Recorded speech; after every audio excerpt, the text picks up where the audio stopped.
விஜயின் வலையில்லா விருந்தாக்கத்தை அகற்ற முயற்சி. தாவேக்கானவர் தர்ணா. பேருந்து நிலையத்தில் திடீர் பதற்றம். திருப்பூர் மாவட்டம் தாராபுரம் பேருந்து நிலையம் வளாகத்தில் கடந்த 40 நாட்களாக தமிழக வெற்றிக் கழகத்தின் சார்பில் தமிழ்நாடு முதலமைச்சர் ஜோசப் விஜய் அவர்களின் விலையில்லாத விருந்தகம் என்ற பெயரில் சிறு பந்தல் அமைத்து தினந்தோறும் மதியம் 1 மணி முதல் 2 மணி வரை பொதுமக்களுக்கு இலவச உணவு வழங்கி வந்தனர். தினமும் சுமார் 200 பேருக்கு உணவு வழங்கப்படுவதால் தாவேக்காவினர் தெரிவித்தனர். இந்த நிலையில் இன்று தாராபுரம் நகராட்சியில் நகரமன்ற கூட்டம் நடைபெற்றது. இக்கூட்டத்தில் பேசிய திமுக நகர செயலாளரும் நகரமன்ற உரிமையாளருமான முருகானந்தம், எந்தவித அனுமதியுமின்றி பிளாக்ஸ் பேனர்கள் வைத்து விஜயின் விலையில்லா விருந்தகம் என்ற பெயரில் உணவு வழங்கி வருகிறார்கள். இதற்கு நகராட்சி நிர்வாகம் யார் அனுமதி கொடுத்தது? அந்த உணவு தரத்தை சுகாதாரத்துறை அதிகாரிகள் ஆய்வு செய்தார்களா? அங்கு பாதுகாப்பு ஏற்பாடுகள் செய்யப்பட்டுள்ளதா என அடுக்கடுக்கான கேள்விகளை எழுப்பியுள்ளனர்.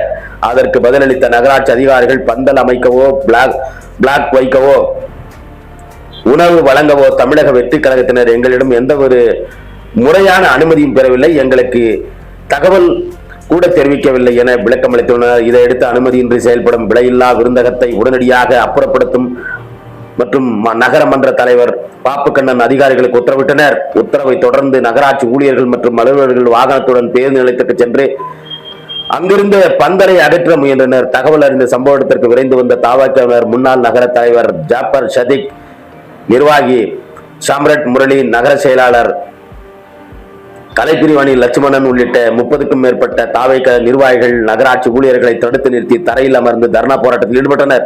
இதனால் அப்பகுதியில் பெரும் பரபரப்பு ஏற்பட்டது. தகவல் அறிந்த தாராபுரம் காவல்துறையினர் விரைந்து வந்து இரு தரப்பிடம் பேச்சுவார்த்தை நடத்தினர். அப்போது தாவேக்காவினர் எந்தவித முன்னறிவிப்புமின்றி திமுக நகர செயலாளரின் பேச்சை கேட்டு நகராட்சி செயல்படுவது முறையற்றது, எங்களுக்கு எந்த விளக்கமும் அளிக்கவில்லை, இது அவட்டமான அரசியல் கலப்புணர்ச்சி, திமுகவினர் வேண்டுமென்றே எங்கள் மீது பழி சுமக்கின்றார்கள், இதனை வன்மையாக கண்டிக்கிறோம் என கூறி கடும் எதிர்ப்பு தெரிவித்து கோஷமிட்டனர். இரு தரப்புகளுக்கும் இடையே வாக்குவாதம் முற்றி மோதல் ஏற்படும் சூழல் உருவானது. இதற்கிடையே நகராட்சி ஊழியர்கள் விருந்தாக பந்தலின் ஒரு பகுதியை அகற்றினர். இதனால் ஆத்திரமடைந்த தாவேக்கினர் தினமும் 200 ஏழை மக்களுக்கு கிடைத்து வந்த மதிய உணவு இனி கிடைக்காமல் போகும் என வேதனை தெரிவித்தனர். அதற்கு பதிலளித்த அதிகாரிகள், நீங்கள் வழங்கும் உணவின் தரம் என்னவென்று நகராட்சிக்கு தெரியப்படுத்த வேண்டும், பொது இடத்தை ஆக்கிரமித்து பந்தல் அமைக்க கூடாது, உங்கள் கட்சி அலுவலகத்திலோ அல்லது சொந்தமாக வாடகை கட்டிடம் எடுத்தோ உணவு வழங்குவதை நாங்கள் தடுக்கவில்லை என தெரிவித்தனர். மேலும் திமுக தரப்பில் 1 மணி நேரம் மட்டுமே உணவு வழங்குவதாக கூறிவிட்டு முறையாக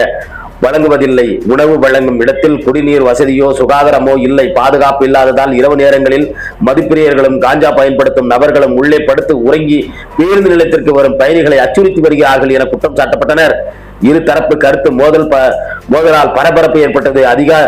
அதிகாரிகள் இது குறித்து நாளைய மாவட்ட ஆட்சியரிடம் தெரிவித்து உரிய நடவடிக்கை எடுக்கப்படும் என காவல்துறையினருக்கு தெரிவித்தனர். அடுத்த கட்ட போராட்டம் தற்காலிகமாக முடிவுக்கு வந்தது. எனவே ஏற்கனவே தாவேகா பொதுச் செயலாளர் பூசி ஆனந்தன் பொது இடங்களில் பிளாக் பேனர்கள் வைக்கக்கூடாது, பொது இடங்களில் ஆக்கிரமிப்பு நலத்திட்ட உதவிகள் வழங்கக்கூடாது என கட்சியில் இருந்து அறிவுறுத்தியும் நிறைவு கூர்ந்தது என்பதும் குறிப்பிடத்தக்கதாக தெரிவிக்கிறது. திருப்பூர் மாவட்டத்தில் செய்தியாளர் சாய் பிரபாகரன்.